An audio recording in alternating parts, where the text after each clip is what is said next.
Ladies and gentlemen, welcome. Hey everybody, welcome. Welcome. Thank you for joining us. The sad thing about that is that so everyone knows, Hank asked us to stay quiet when the thing started so that we could play that. And then when that plays, the sad thing is that some people, just due to the internet being the internet, will only join in like after that has played, when we're all laughing or when we're all just quiet, and they'll have no idea the glory that just occurred. Okay, so everybody quiet. Ladies and gentlemen, welcome. For any latecomers. All right. So Doug made a comment, I think it was yesterday. You said we really need like some sound effects. And so I did a cursory Google search. Can I add my own sound effects to StreamYard?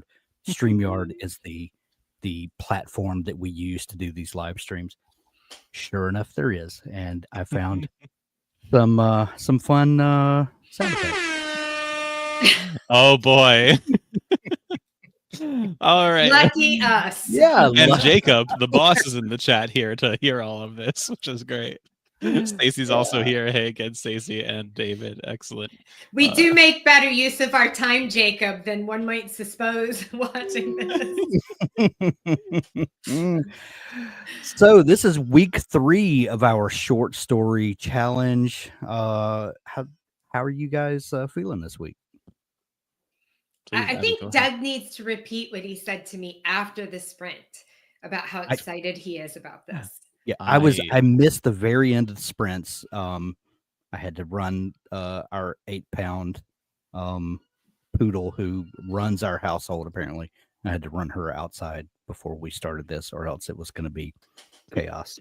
So I missed it. I did. So fill me in. Before that, I just want to Sano's point here. I've been sitting on the page. Is there any way to set it to autoplay when it starts instead of needing to push play? That, I think YouTube has a toggle for that, but you might have to look in your profile settings because I know mine does autoplay, but I've also had situations where it doesn't autoplay when I'm not logged in to my YouTube account. So I'm with you. I think that is a setting. If you go to your YouTube settings, see if you can't find it, let us know and we'll dig it up for you. I feel like that's a setting we need to be aware of anyway to let people know. So. But to what Abby was saying, I have absolutely fallen in love with my story.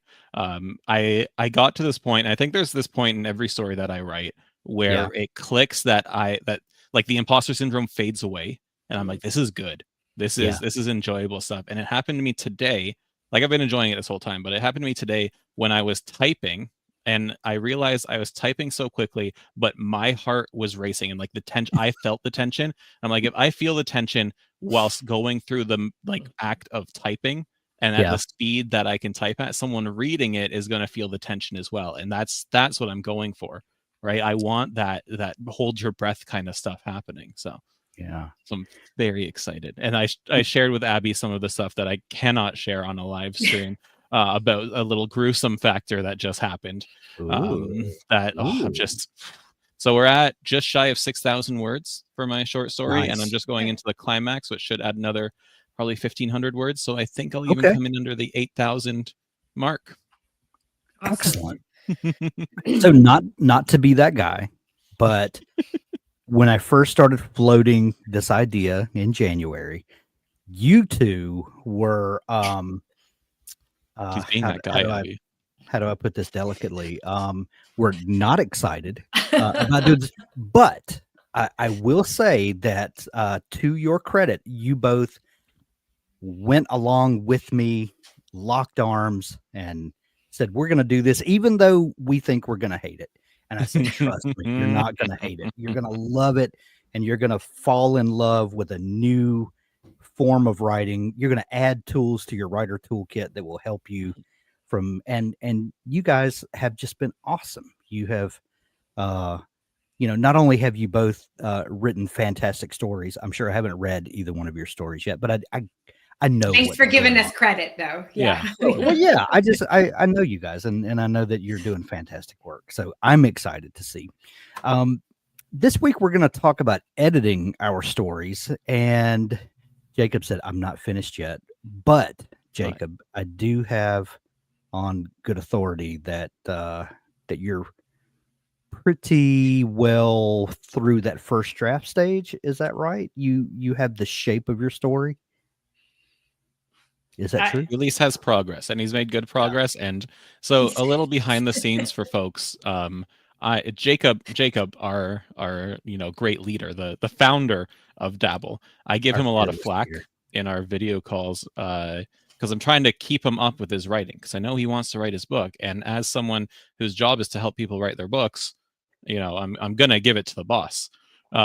So I am very, very proud that you've been working on this short story challenge, and that goes to everyone else that's been participating as well. I think it's really cool. And to what you were saying, and I can't speak for Abby in this regard, but adding the tools to your toolkit, one of my favorite things about this job is just always learning, right? I get to teach, but I'm just always learning, adding more things to my toolkit, becoming a better writer. And this, as daunting as short stories can be for someone that loves a huge novel, it is an opportunity to learn, which is really cool for me.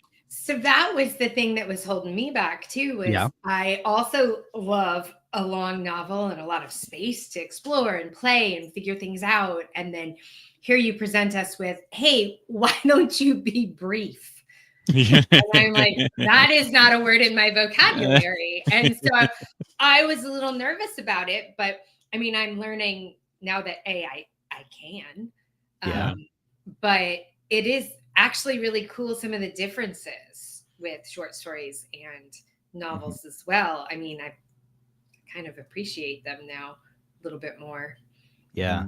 So I also love novels. I love a big doorstop of a fantasy novel that you can just fall into the world and, never want to come back to our world. I love that.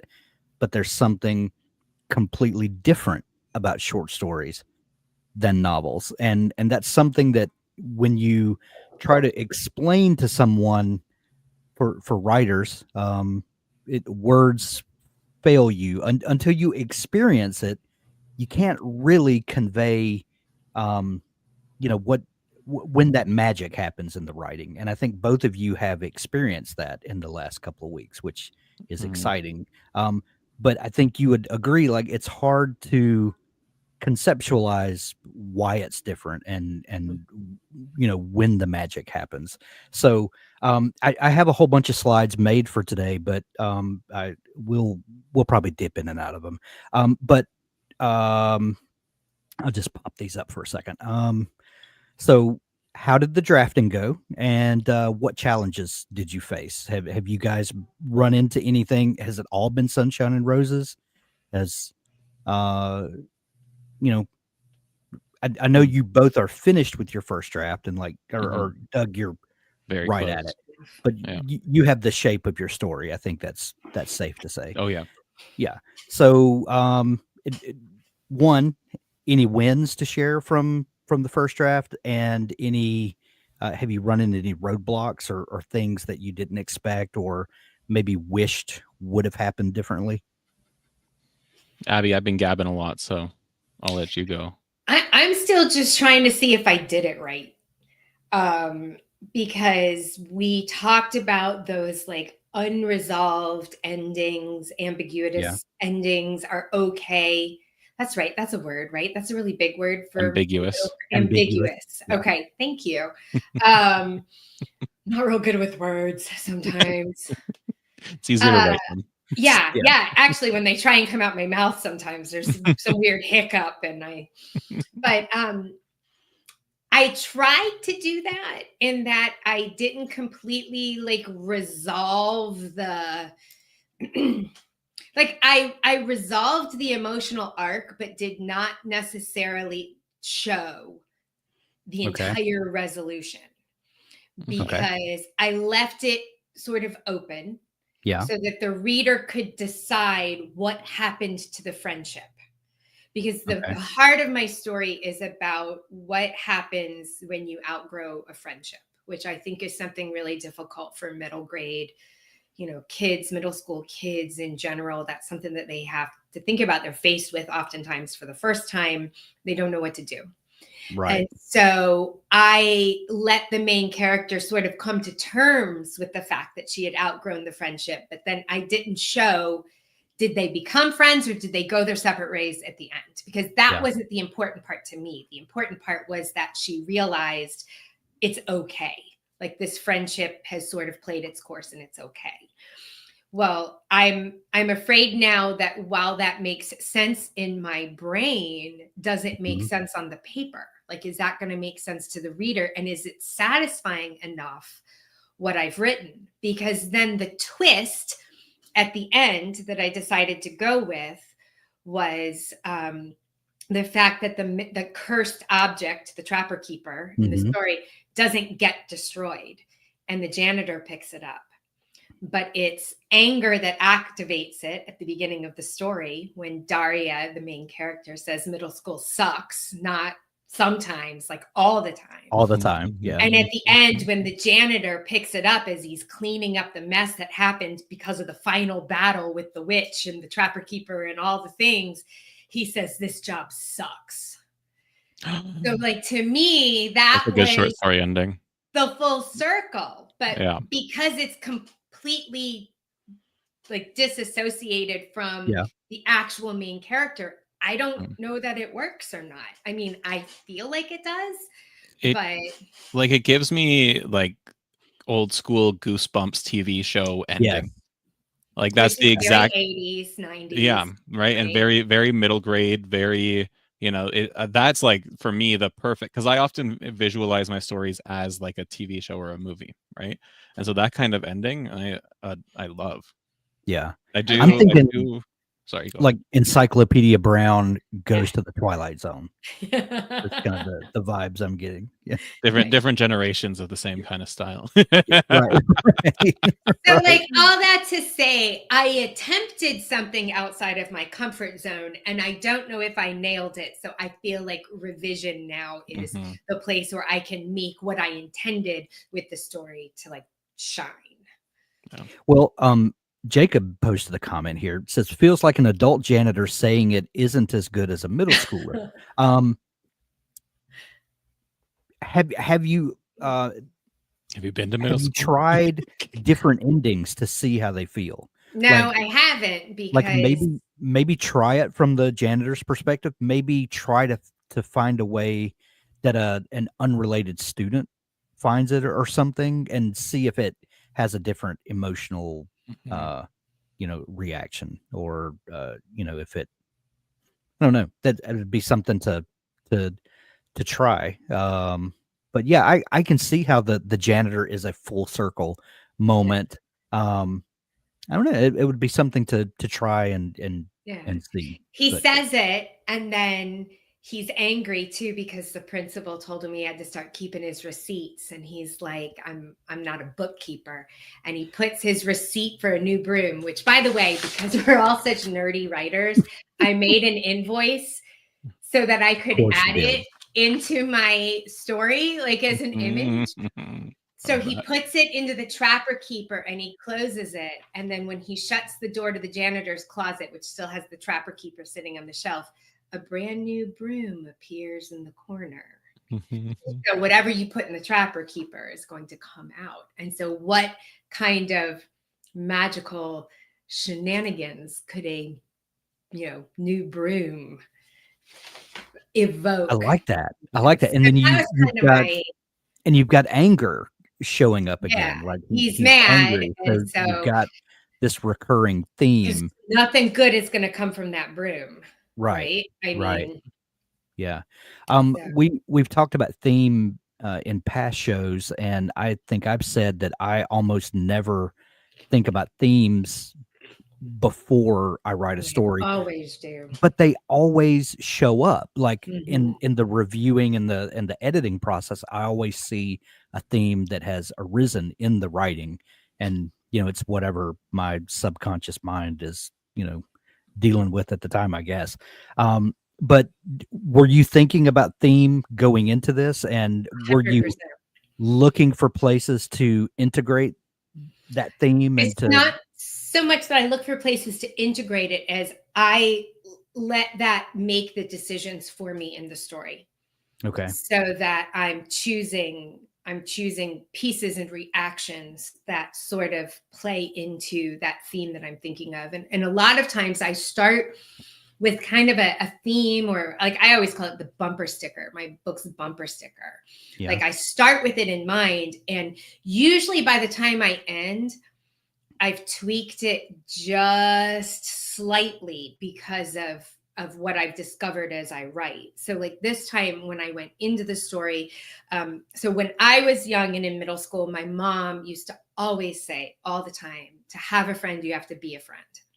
Yeah. And so I kind of had that in my head as I started writing. But by the time I got to the end, like I was actually pulling in things that are like happening with my own kids in middle school and happening with some other kids in their friend groups. And I'm thinking about that. And I'm thinking about what my mom said. And I just kind of naturally, though, the story grew more around like, well, what do you do when you outgrow a friendship?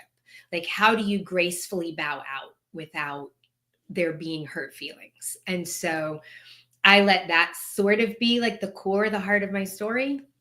And then I let myself make all the decisions that kind of revolved around how do I let that shine.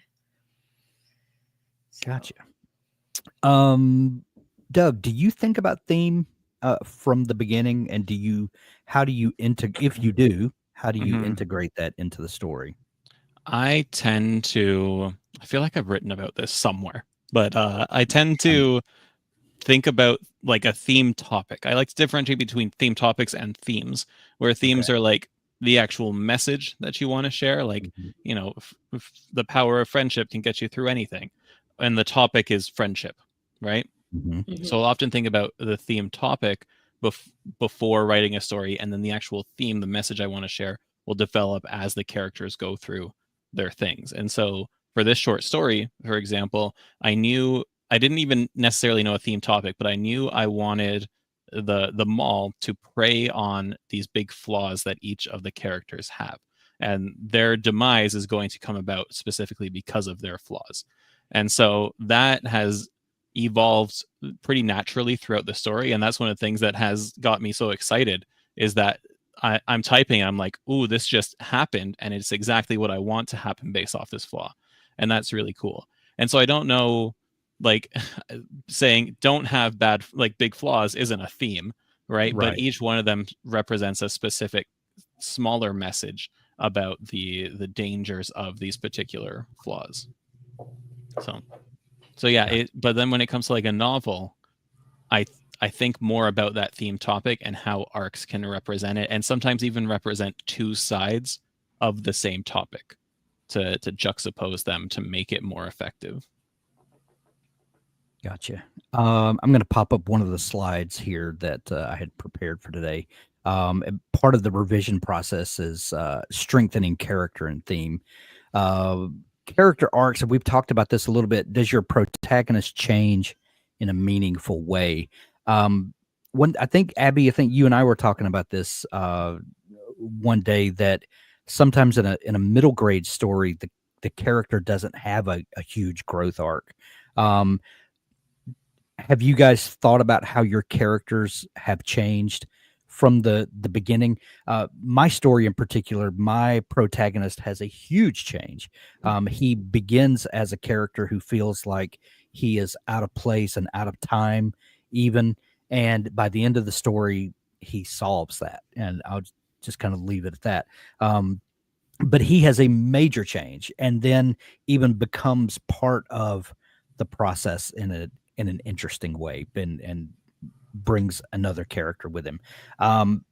What about you, Abby? Have your protagonist, we're still middle grade. There's not major life changes, but I think the magic nature of your story,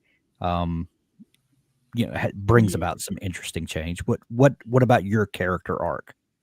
So she goes from anger and sort of isolation at the beginning to she accepts by the end that she's only isolated because she herself is pushing others away. She's the one causing that isolation. And so she has that sort of epiphany at the end, and it's her forgiveness, not just of others for their behavior, but forgiveness for her to herself that releases the magic from the Trapper Keeper. So, and I think particularly for middle grade, because the one thing that I don't want to do is be really heavy-handed with a message. Yeah. So that was part of why I was very loath to wrap it all up in a neat bow and have her make up with the friend or have her, you know, go her separate ways, or like I wanted to sort of leave it so kids could make that decision about what happened at the end without me coming in with this like adult voice saying, and this is how you mend a friendship, or this is how you know, because kids hate that crap. I hate that crap. So, well, that brings up an interesting point, because you do have to be very careful with how you say things depending on your audience. And like you said, with middle grade, you have to be very careful with how you say things.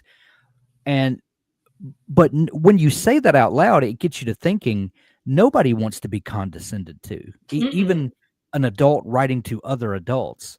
Like we want the themes to be there in front of us. We want to pick up on the information, but we really want to come to those determinations ourselves on our own. Yeah, we don't want to be, you know, this is not Sunday school, you know. I want to see a character wrestle with something that either I've wrestled with, or maybe I am wrestling with, or something I've never had to think about. And I'm like, man, what would I do in that situation? And I want to be able to experience it along with the character. I don't want to be told what to experience. I want to experience it with them. And so that was really what I was trying to do with this particular story. And I'm not going to lie, I think I did it better than maybe I've ever done it before. Interesting. Were there things? I'm excited too. Were there things that you learned that helped you to come to that? Like what makes you say you may have done it better than ever before? I have like 6 novels in my desk drawer that I think helped me learn it. Doing it wrong, like how many number of times? And no, what I really tried to do this time was I really paid attention to the middle school kids around me. Yeah. And what they think and what they say and what they, you know, how they react to things. And I tried to work it in very realistically, even though this is a story about magic and witches and a cursed trapper keeper, which is not at all realistic. According to you. Yeah. You don't know what I have on my shelf up there. That's true. I do not. So how do you get these themes across without being heavy-handed? Look, there's a difference in not condescending to middle graders and just endorsing chaos. Like that, there are lines, like there are boundaries. Like how do you, and maybe this is for another show where we talk about writing for middle graders. Maybe that's more appropriate. But is there like that seems like a very fine line to walk for me. Yeah, and I don't know the answer. It's kind of one of those things where I think so like when I was painting or when I was getting my fine arts degree, a lot of times you get in the zone. I mean, here's Doug's been talking about being in the zone like Avatar with the arrow on his head, right? But sometimes you get into the zone and you get into the flow of things. And I think you create something that maybe has come from deep within your subconscious. Yeah. And I think that there was a little bit of that happening because I did not set out to do a lot of it. I did it sort of consciously, but not completely. When I got to the end, I thought, wow, I made a couple connections there that I didn't intend in the first place. And so I don't know how you teach somebody to do that. I mean, to be honest. Yeah. I think when it comes to theme, and I don't think there's a metric we can assign to this, but to me, a good theme, if someone reads a book, there should be people that get the theme. There should be people that subconsciously understand the theme but don't explicitly know what it is. And then there should be people that don't get the theme at all.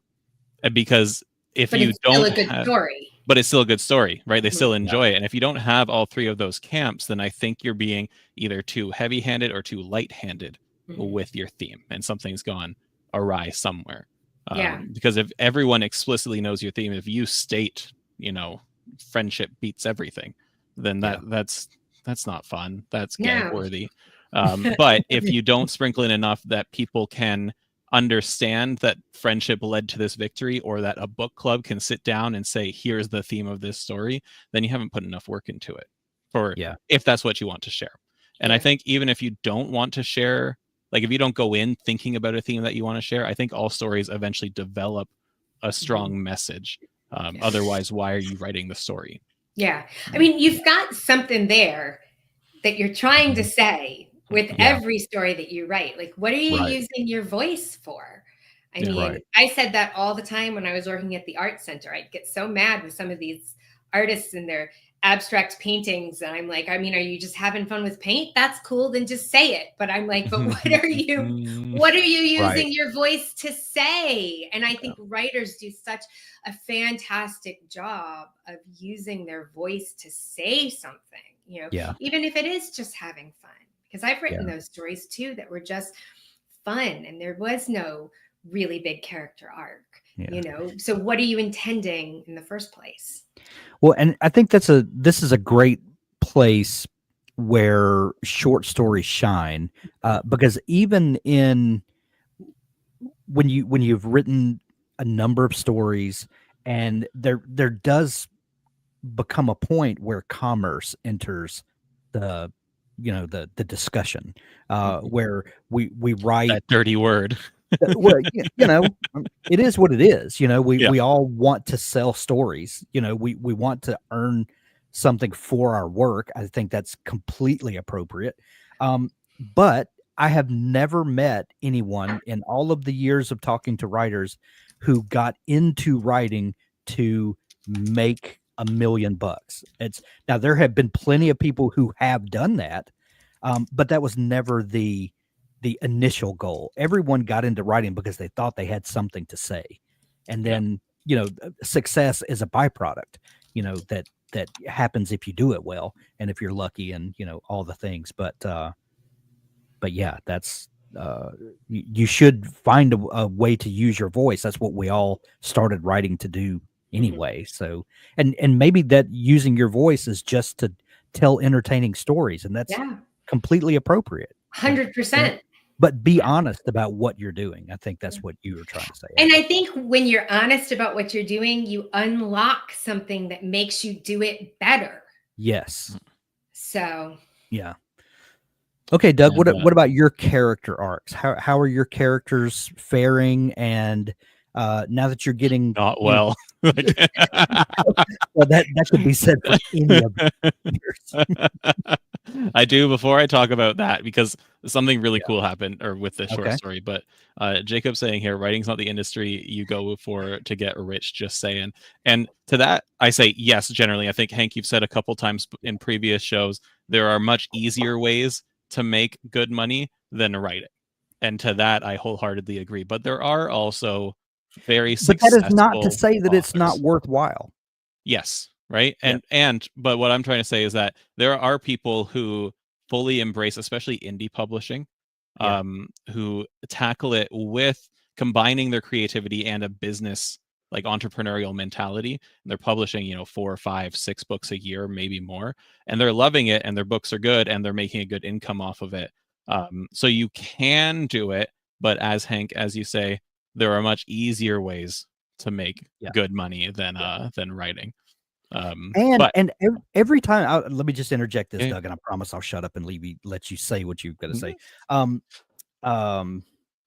shoot, I just lost the thought I had. Every time that I see an author that I feel like has just gotten wrapped up in the bank robbery, you're probably right, Jake. Every time that I see someone and I think, well, they've gotten just wrapped up in the product of it, and Yeah. I've got to keep doing this. And I have a very specific example. When Jacob and I were in Las Vegas a few months ago, there was a guy that I had become friends with online, and he just published his 85th novel the other day. I saw on Facebook, and in my mind, I immediately said, well, he's kind of gotten into the machine of it now, and he's got people that are expecting more product, and I had kind of told myself that, well, he's probably not having fun anymore because he's cranking out 5 books a year and all that. And then he came by our table and we started having a conversation, and he started telling me about the new series that he's starting, and he lit up like a light bulb, and he just got so excited talking about this new book. And I was like, well, he's 85 books in and he still shows up at the keyboard every day because he genuinely loves it. And he just also happens to be really successful right now. So, you can have both. I I'm like sorry, B's Doug. comment Please here. No, it's continue. okay. B is saying it takes a special kind of crazy to write, and if you think you'll get rich, that's a different type of crazy. So for mine, what I realized early on is that I was excited for this short story because in everything else I've written, there has been a positive or a negative arc for the main characters and often for secondary characters.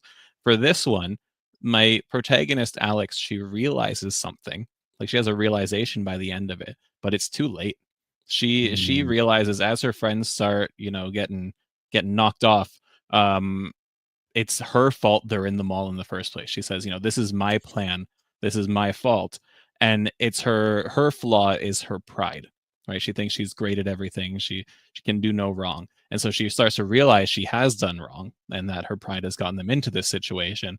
And in fact, during the climax, which I'm approaching now, her pride is going to again make her think that she knows which way to go to get out of this mall, despite there honestly being literal signs to show her no, that's wrong, right? But she's like, no, the mall's trying to trick me, I know the way out.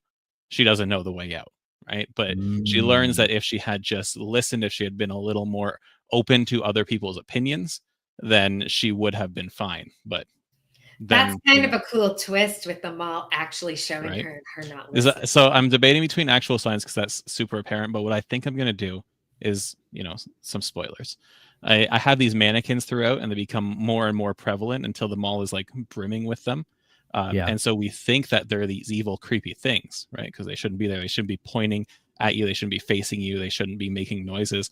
And so when she's running, trying to get out, they're going to be pointing in one direction.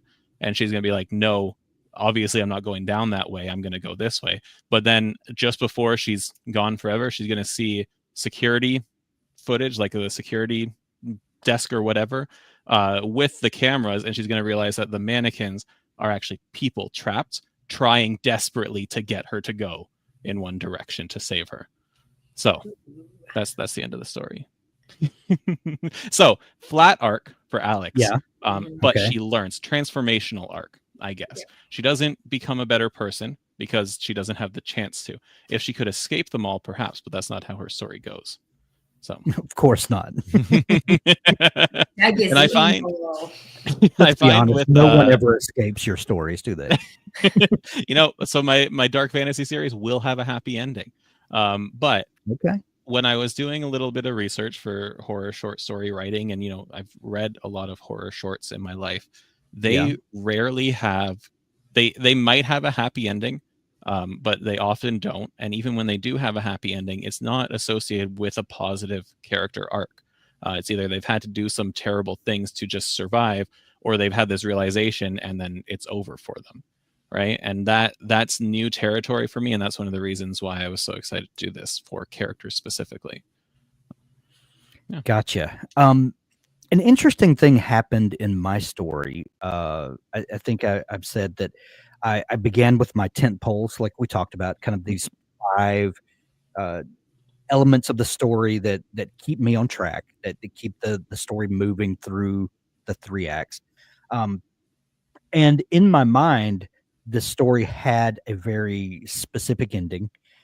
But when I started writing it, I started realizing that I understood the story completely wrong. Kevin, my protagonist, is a teenager. He's in high school, but he feels like he was born hundreds of years too late. He feels like he should be a medieval paladin, and he's stuck in the 1980s, and he can't really. He feels like a fish out of water, and I originally envisioned that this wizard in this video game would come out of the game and want to enter our world. That was my initial idea. What I came to find out when I started writing was that was not the story at all. The story was Kevin goes into the video game, and it became a portal fantasy and it was always kind of a reverse portal fantasy where someone comes out of the fantasy world into our world.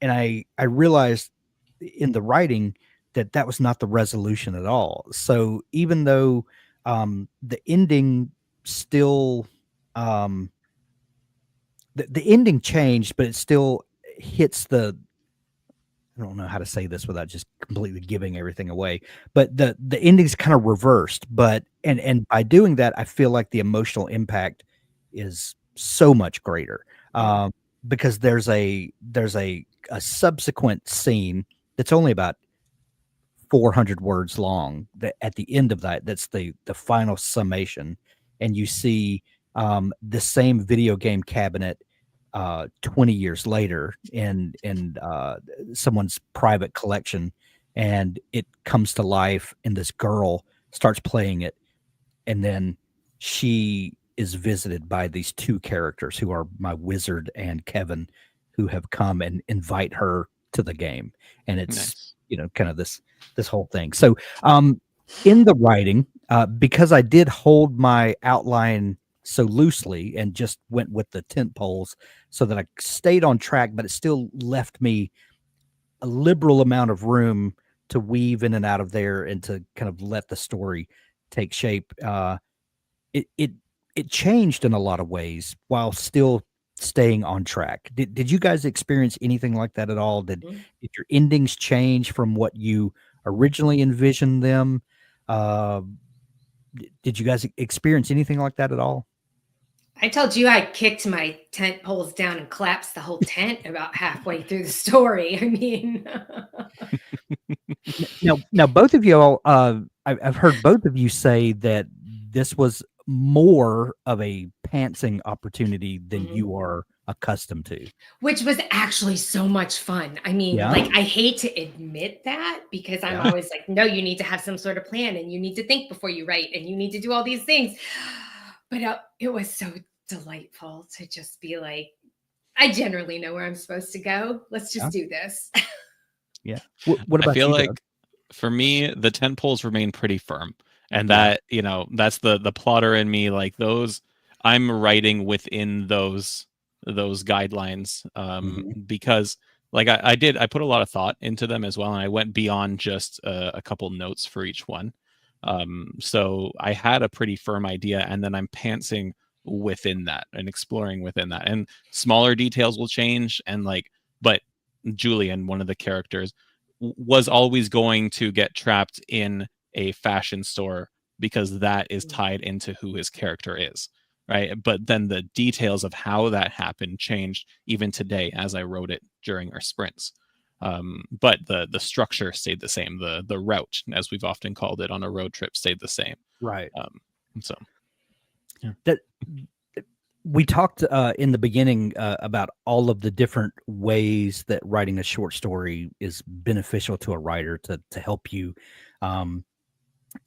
create additional content to supplement a series that you have, or to explore new genres. There's lots of different things we talked about, but I don't know that we talked about how a planner could dabble in pantsing or vice versa, or vice versa. Mm-hmm. So and do you feel like that as a planner, this sort of semi-pantsing that you've been allowed to do in the story, are these things that you will take into your longer novel writing? Are there things that have intrigued you that you might want to experiment more with? You're hitting me with the hard questions here, Hank. The deep questions. What are you, an interviewer? Um, to an extent, I think, because I have said today and yesterday that I've really been excited by this exploratory writing, this discovery writing, right? However, I don't like revisions. I don't like making big changes after a first draft is done. I don't have a particularly super clean first draft. Like I need to do editing, I need to add details, change scenes, whatever. But I don't like there being plot holes to plug. I don't like having to delete entire chapters. So I will stick to more planning ahead of time. But what I might do is intentionally plan in a way where I can be a little more exploratory in a particular chapter or scene, or a dozen of them or something. Yeah. Right? And that's kind of where I am now, is that I definitely want to plan. I want to know where my story is going. I never start a story if I don't know how it's going to end. I never have. I don't understand these people that just say, who knows? We're just going to see where it goes. That's chaos that I cannot embrace. But I do, I do like having a roadmap, but I like having pieces between the tent poles where I can let a little chaos in. You know what your next step is. What's that? You know what your next step is. How are you going to get there? That's just how are you going to get there? Exactly. And that's, kind of embracing both sides of the coin that seems fun. So how do we revise this mess, Hank? That's my question for you. That's why we're all here. Okay. So what do we do? What about your endings? Are you satisfied with your ending? Yes. I'm going to be honest. Okay. I loved the janitor ending. I like the janitor ending a lot. I really liked the janitor ending. I think ending on that dialogue is... Yeah. Well, he says it, and then you see him take the trapper keeper. Just like her. She says it, and then she gets the trapper keeper. Honestly. It mirrors it. I don't even think you need that. I think the dialogue at the end, because it's a direct reflection of your first line. But I'm also, a 31-year-old person, not a 12-year-old. So like I can more easily make that connection. Yeah. Yeah. Yeah. Right. So well, let's look. So start with scene level revision. Every scene must have a purpose. Does it advance the plot or deepen character? How about the balance between showing and telling? Does the scene engage the reader? Pacing and momentum. Are there any slow or rush sections? So the way I start is to take all of the scenes. Do they do the job that they need to do? Are there any weak points? Go ahead, Doug. Sorry. No, I meant to ask this before because I was pondering this. Because in Dabble, I have mine set up as just one chapter with multiple scenes for each big event that's happening. Yeah. However, my story does not have scene breaks. Like it is just one continuous thing. Do you guys use scene breaks in a short story? I've seen them, but like, are they the norm? I typically do, and I don't know why I do. It just that's just how how I've become accustomed to telling stories. There, every time there seems to be kind of an arc there's a scene break. And I've seen plenty of short stories that are just one long story. I just really go by feel, for lack of a better word. What about you, Abby? Did you break yours up, or is it one continuous story? I made mine into 5 chapters. Okay. Only because I felt like ultimately it was about 30 pages, which might be a little long for a younger reader. Yeah. And the chapter gives you a place to stop. Although I did try and entice the reader to continue and turn the page because of where I left the chapter and where I started the next one. Yeah. But I did make mine into 5, and it does say chapter 1, chapter 2, chapter 3, which I didn't know if you were supposed to do that in a short story. There are as many that do that as don't do that. And I've asked tons of people, and no one can give me a straight answer as to how a short story should be formatted, like that. And it's always just some. So I felt like that was the right choice for the story that I was writing. Yeah. But I sort of feel like for what Doug is doing, that makes sense for his story too, to just be straight through, to keep going. And an older reader is going to hang in there for 30 pages. That's not a big deal. Right. So, yeah. That was my bigger concern, is that I'll write a 3,000, 4,000, sometimes 6,000 word chapter, but like an 8,000 word short story, that's a lot to read without a break for some people. Right. So that was my biggest thing, but the pacing makes sense to not have scene breaks. Like, scene breaks are a pacing tool. Right. Yes. And so it makes sense for them to not be in there, but I didn't want to be like, oh, I'll just endure 8,000 words nonstop. But if it makes sense, it makes sense. What did you do, Hank? Well, I broke mine into scenes, and I think I think about it in terms of the reader feeling a sense of accomplishment. Like, if at the end of this scene, okay, I finished this portion of the story, and I always leave a tease there for the next scene so that they want to continue reading, so that they don't feel satisfied at the end. There's more coming. And it's more of a tool to keep the reader engaged for me. But I don't have just one long adrenaline rush like Doug's kind of talking about. So there are ebbs and flows in my type of storytelling, and I use those as enticements to keep the reader engaged and want to keep pushing forward, and also feeling like there's a sense of accomplishment. I've gotten through this part of the story. This is, and they don't just kind of get lost in it. Which, with kind of emotional ups and downs, you can lose a reader if they don't feel like there's a natural stepping off point, but a place where they can come back to. Because I don't tell stories that are just adrenaline rushes from beginning to end. So, like, speaking of pacing though, and rushing or whatnot, so I ran mine through like our beta testing of this like online editor that we're working on behind the scenes, and one of the things that it told me was that my climax was rushed, and I went back and reread it, and I was like, like I have all this build up to how they're going to like essentially defeat the witch, and then they do it like that. And so I know I'm going to have to go back and add more to that section. And that's also going to help. Like the other piece of feedback that I got was that my magical system needed a little more explanation, which I'm sorry, but if you've ever written magic is so hard because you can do anything with it, but also you need rules. And so I have to figure out how to like establish those rules so that they make sense, because they do make sense in my head. Again, it always makes sense here. Does it make sense here being the next question? Right. So like already I'm over my 7,000 words. So now I have to figure out, am I going to take away from another slower section? Or am I going to push my story more towards 8,000 words?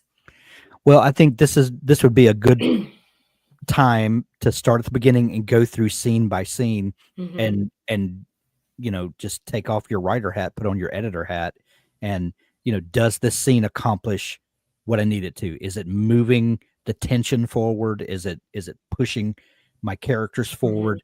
Are there any spots that lag here? And if so, give them the red pen and free up some room on the back end for that.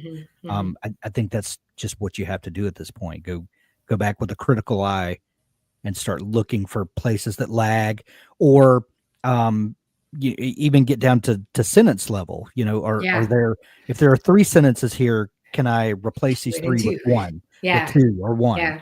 Can I have something do double duty? Can I use illusions here that show something happening without me telling you that it happened? And those are ways. Doug, you're the editor. When you have someone that has a scene or a chapter that's lagging, what do you tell them to start looking for to tighten things up and to, like, a lot of what you're talking about in terms of moving the story forward? A lot of people will tell you that every scene has to have a beginning, a middle, and an end, and that's true. Like, I phrased that in a way like I was going to be contrary to it, but no, it's true. And like every scene has to serve a purpose. Every scene has to advance the plot. But really, what I like to look for when giving feedback in a scene that tends to be lagging is if the character's agency is coming through, and even if things are happening to them, demonstrate their agency and their willingness to push forward or do something in response. And that will start building up the pacing and the momentum again. There are littler things like the show don't tell. I mean, I'm a huge fan of sharing show don't tell, but there's also appropriate times when you want to tell things. Just tell, yeah.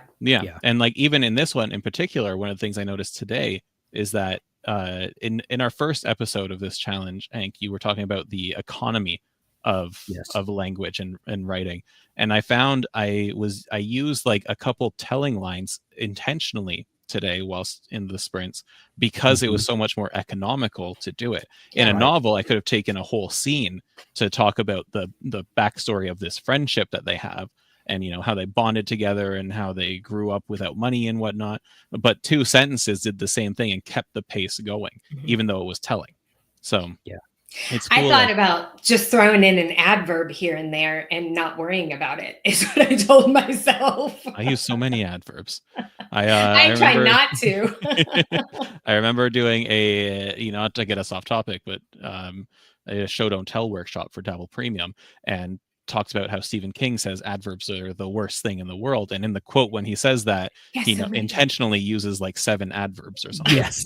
Right. So, but yeah, it's really that agency comes down to that scene pacing, the actions they're taking, and whether or not it progresses the story forward. If a scene doesn't progress the story forward, and the story can mean the plot of the actual story or a character's journey themselves, their own transformation. Then if you aren't doing either of those, the scene needs to be changed or cut. Because I spend some time at the beginning when I think it's like slower, right? Setting up how she feels and how she sees the world and her place in the world right there, so that when you get to the end and she shifts, her perspective shifts, it makes more sense. And so I'm a little loath to cut some of the slower ones because there is that interiority about what she's thinking, how she sees the world, that I think is kind of necessary for the story that I'm telling. So 95% of story structures start with exposition or the ordinary world at the beginning to establish that, right? And structure exists no matter how long the story is, as we established with the tentpoles. And you can't have, I think the establishment of what is normal for the character is a crucial part of their journey, because we don't understand the journey if we don't have that stuff established at the beginning.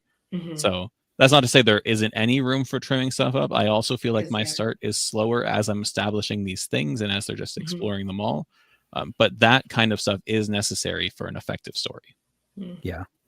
And a short story is a place that it's okay to break some of the rules, to take some of the norms that that Stephen King's adverb rule is, and let's just say, can we just say this, that people that take Stephen King literally about that are missing the entire point. They're entirely missing the point. Yeah, That's when we need Randall's that not horn making enough sound, bad gang. jokes. Yeah, where's your sound effect, man? Oh man, gosh.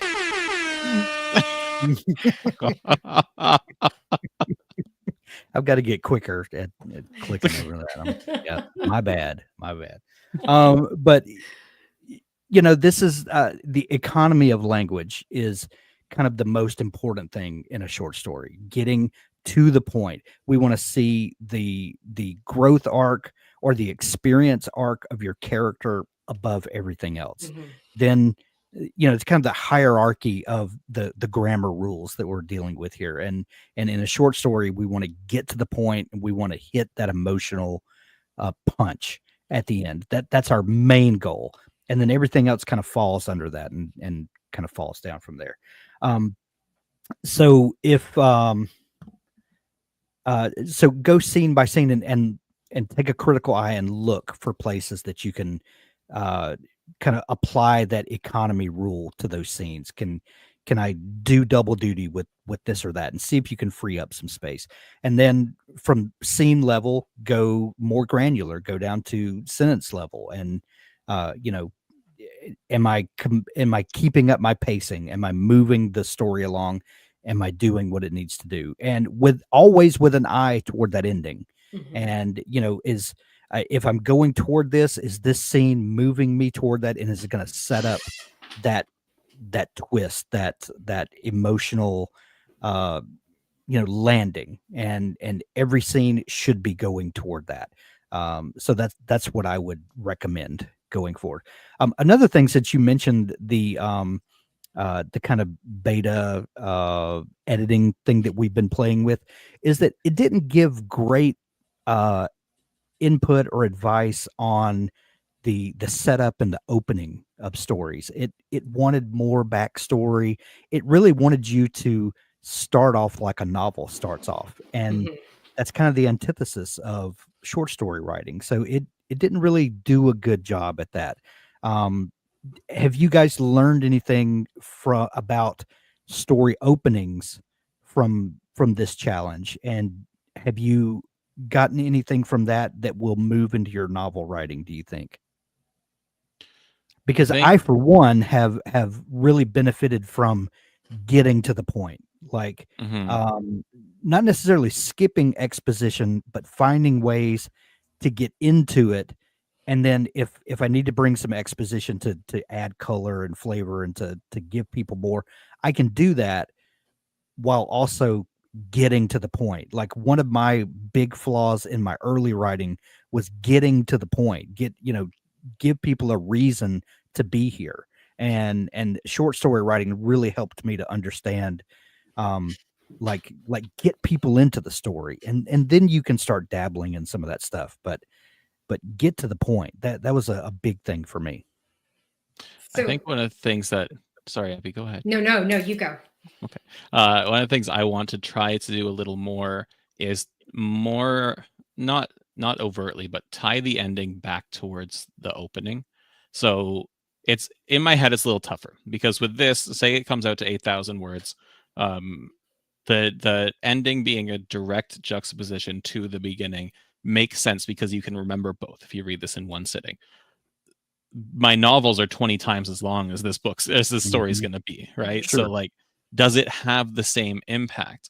But then I think about what I said earlier about how when it comes to theme, there will be 3 different groups of people, right? And so maybe the same thing, there will be some people that realize the ending has maybe not so explicit a tie to the beginning, but some kind of tie to the beginning of the story. And then there will be some people who don't understand it, but they kind of just get the vibe there, right? And then there are some people that just miss it, but they enjoy the story altogether. And if I can accept that, maybe I can start working these in together. I don't know. It's gonna take a little bit of effort for me to translate a lot of this short story stuff, because I'm so hung up on how long my fantasy novels are specifically. What I think is a good intermediary step is that I'm writing the first draft of my horror novel, which will be much shorter, half the length. So maybe seeing how I can take some of these lessons and work it into that when I go into revisions. The fact that it has made you start thinking about that, I think is the entire point. Like now I'm thinking, I realize that when I write a novel, I'm thinking about the width and the breadth of this thing. And now I'm thinking in terms of economy and is this best served? The fact that it's caused you to think about it and to, look critically at it, I think is fantastic. Yeah. So I'm going to take this in a little bit different direction. Ooh, please do. If you want to get super nerdy, I feel like I always circle it back around to MG. I'm so sorry to all of you who do not write MG because it's just my jam. But I worked with this developmental editor once. His name is Nathan Bransford. He actually has an amazing blog on writing that I know a lot of people reference, even if you're not MG, but he writes MG himself. And one of the things that he told me is, so generally in MG, you get right to the inciting incident. Like the faster you get it towards the beginning of the book, the better for these younger readers. But he told me if I wanted to level up my kid lit writing, you kick it off with a mini quest that plays into the ultimate, plot of your story. And so I had really been thinking about that. Like, how do you incorporate this mini quest that has to happen within the first 20, 25 pages, right? Yeah. Where they start it, they usually fail, and then it feeds into your story. And I think this really sort of directly relates to that when we're talking about middle grade novel writing. So I'm kind of excited about that. The old James Bond movies did that. There would be a cold open, and Raiders of the Lost Ark did that, when Indy is, and that sets up, gives a promise to the reader. And also helps you to set up, what's coming. So you can work it into an adult novel. Yeah, as well. I think that's a fantastic idea for anybody. And then Jacob, I know we got to be wrapping up here, but Jacob had a comment that I was going to tell you a minute ago, and I forgot. But thank you, Jacob, for triggering this. Dabble's Who do you work for, Hank? I know, right? Dabble, apparently. Dabble's plot grid can help you ensure those things are referenced regularly enough, but not too often. That was going to be my suggestion in your editing is go to your plot grid and map out what your story is doing. And that will give you a visual representation and help you to see where things are lagging and maybe add another column for something that you need to reference. And then that'll give you a visual reference to see if you're hitting those things. All the pieces. So determine what that thing is that's driving through your story. Add a column for that where you can say if you're, you can check this, and then I can see, okay, well, this scene is accomplishing this, but this one is not. So that gives you a way to see it. And I'm very much a visual. I appreciate the visual aspect of the plot grid for that reason. It helps me to see where things are lagging. I have a question for you, Hank, knowing that we're over time. So if anyone needs to jet, thanks for joining. Absolutely.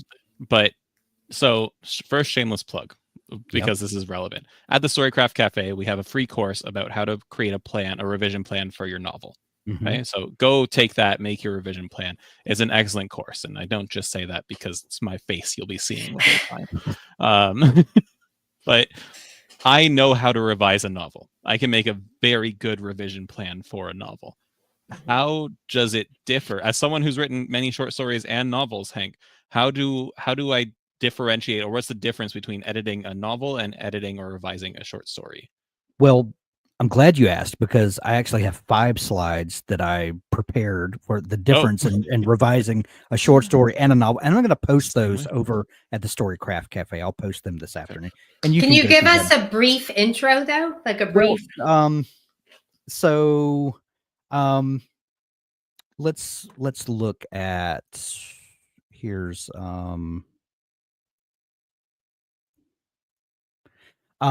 short stories require ruthless precision where every word must justify its existence. The limited word count means each sentence carries more weight. Novels allow more room for development, but still benefit from tight editing. The larger scale means you're often looking for patterns of overused phrases or inconsistencies across hundreds of pages. Again, it comes down to that precision and the economy of language. Is each scene, is each sentence doing the most that it can without running on side quest that novels tend or have the ability to do. Structural considerations: short stories typically follow a single narrative arc. Novels involve multiple character arcs and subplots. So that's the timeline and pacing. Short stories often occur in compressed time frames. Novels require attention to the rhythm of scenes, chapters, acts. You need to identify saggy middles, things like that. The short story needs to always be pushing forward. No lags. It needs to always be pushing forward. Character development: short stories often feature limited character development. Again, with an eye toward that ending. You're always pushing toward that ending. Whereas novels, you can go through all sorts of ups and downs and all of that.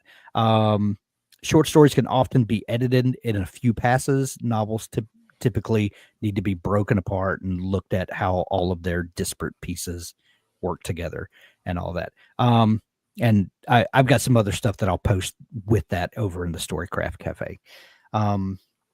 For next week, some homework: complete your fully revised draft of the story, and prepare a short reading excerpt from your story that you want to share with the class next week. Maybe something that you're particularly proud of, that you're excited for how it turned out.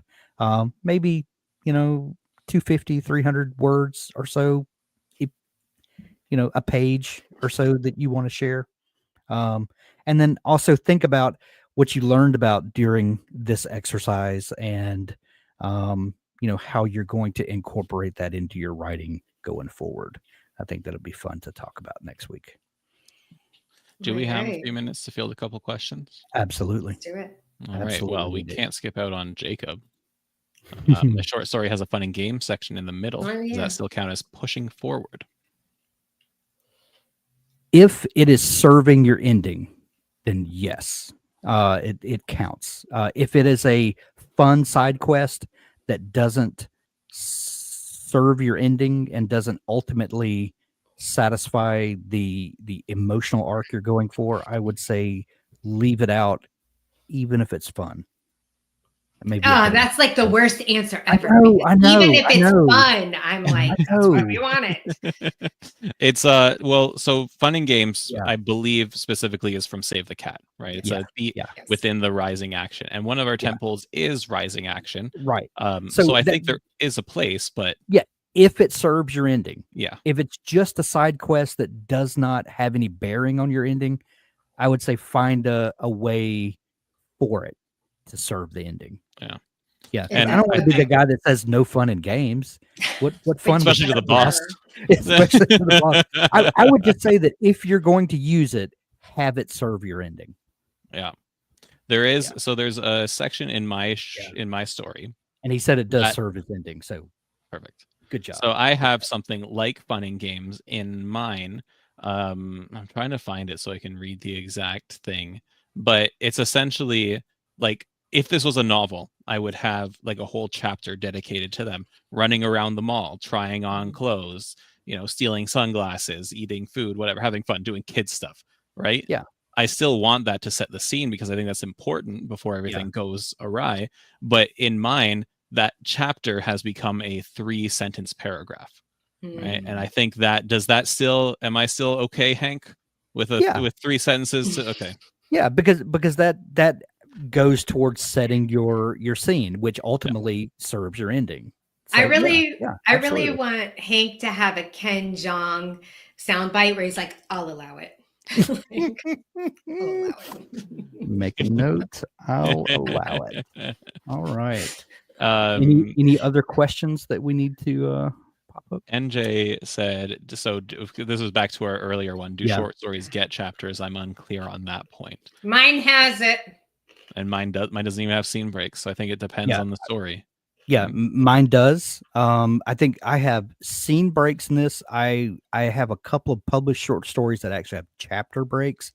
Kind of like Abby was talking about. I think it just all depends on the story. That I've not been able to find any hard and fast rules about this. It just kind of depends on the pacing of your story and if it needs breaks or not.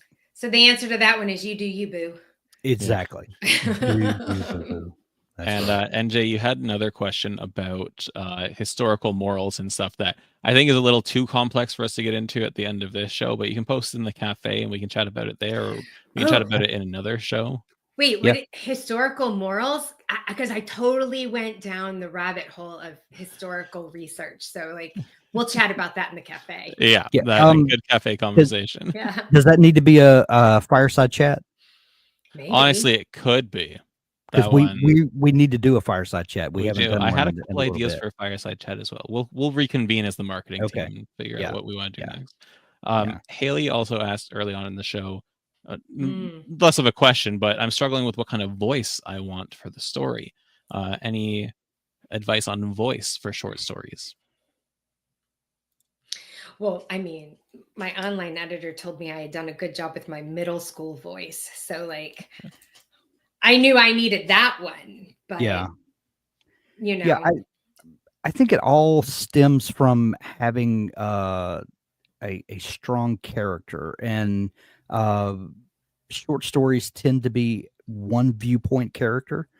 And, you know, it stems from getting inside that viewpoint character's head.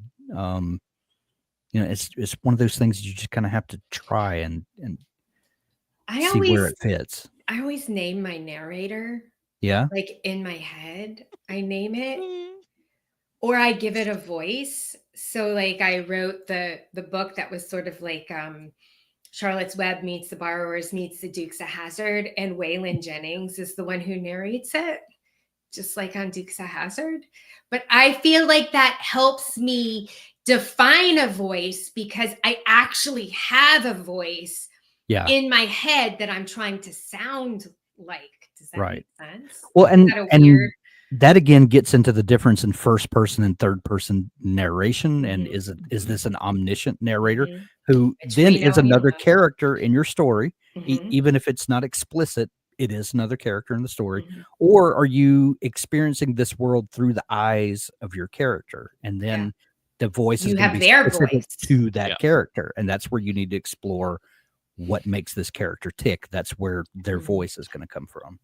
Yeah, I would echo that. Really, if it's a limited perspective, either third person or first person, really get to know your character, your perspective character, and that will help inform it.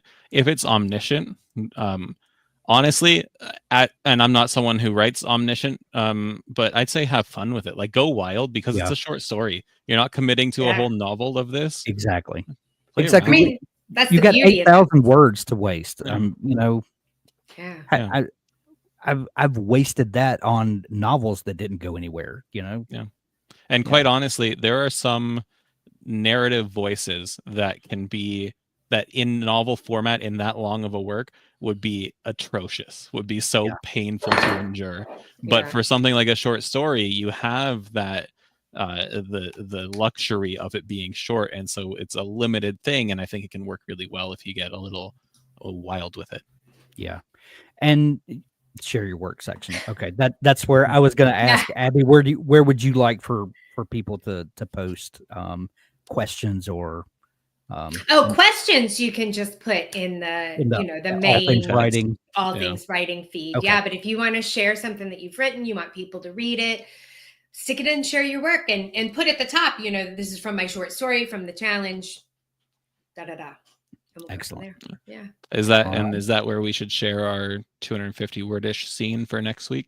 I thought Hank was going to make us dramatically read them on air. I'm going to make you dramatically read them on air, but if you want to share them ahead of time, or if any of you participating in the challenge with us have a section that you would like to share with us, post it there, and one of us will do a dramatic reading. I love a good dramatic reading. Of your shan't be me. Yeah.